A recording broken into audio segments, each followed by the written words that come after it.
আসসালামু আলাইকুম বন্ধুরা, আমরা গেছিলাম ঘুরতে ইপিজেড চায়না প্রজেক্টে।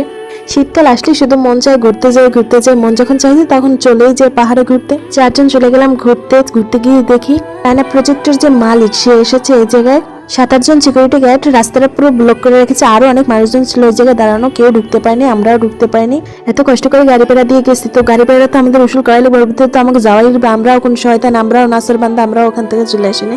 যেটার পাশ দিয়ে একটা চিকন রাস্তা গেছে, ওই রাস্তা দিয়ে আমরা কয়েকজনে ঢুকলাম। সেই চিপিল রাস্তাটার পাশাপাশি এত সুন্দর সুন্দর ফুল ফুটেছে, আমি সত্যি আগে কখনো ওই ফুলগুলো দেখিনি। তবে লজ্জাপতি গাছটা আমি আগেও দেখেছি। যে যাই বলুক, আমি সব ফুলগুলোর ভিডিও করেছি, একেবারে কোনো ফুল বাদ দিইনি। অনেক কষ্ট করে মেন রাস্তার ভিতরে এসে গেছি। তারপর ওখানে যাই দেখি আমাদের মতো অনেকেই চুরি করে ঢুকেছে ভেতরে। কিছু দূর এগিয়ে যেই দেখি যে রাস্তার দ্বিতীয় গেটটা আটকে রেখেছে একজন সিকিউরিটি গার্ড। আমরা ছাড়ার পাত্রে আমরা আবার পাহাড় বেয়ে শর্টকাট নিয়ে তারপর উঠলাম। শেষ রক্ষার হলো না, সেই পর্যন্ত যেতে যেতে আমাদের অনেক সন্ধ্যা হয়ে গেছে। তবে অনেকগুলো ছবি অনেকগুলো ভিডিও করলাম এই জায়গায় বসে। সবাই মিলে আবার রওনা দিলাম পাহাড় বেয়ে বাড়ির উদ্দেশ্যে। সেই সরু সরু গলি দিয়ে যাইনি। আবার বের হওয়ার সময় আমরা মেইন রোড দিয়ে বের হয়েছি। বের হওয়ার সময় সিকিউরিটি গার্ড গুলো হয়তো মনে মনে ভাবছে যে এরা কিভাবে ভিতরে ঢুকলো, আমরা তো এদের ঢুকতে দেইনি। ভাই, আমরা হলাম বরিশালের মানুষ, আমাকে লাগে বুদ্ধি তো তোমরা পারবে না। তবে সেই দিন বিকেলবেলা অনেক সুন্দর কেটেছে। তারপর গাড়িতে উঠে আমরা আবার রওনা দিলাম নিজেদের গন্তব্যস্থলে। তারপর স্বামী বলতেছে কিছু খাওয়া দেখি এই সুযোগ মিস করা যাইবে না, তাহলে কপাল দিয়ে সবকিছু যাইবে। তারপর খেয়ে নিলাম ওদের মজাদার বেলপুরি।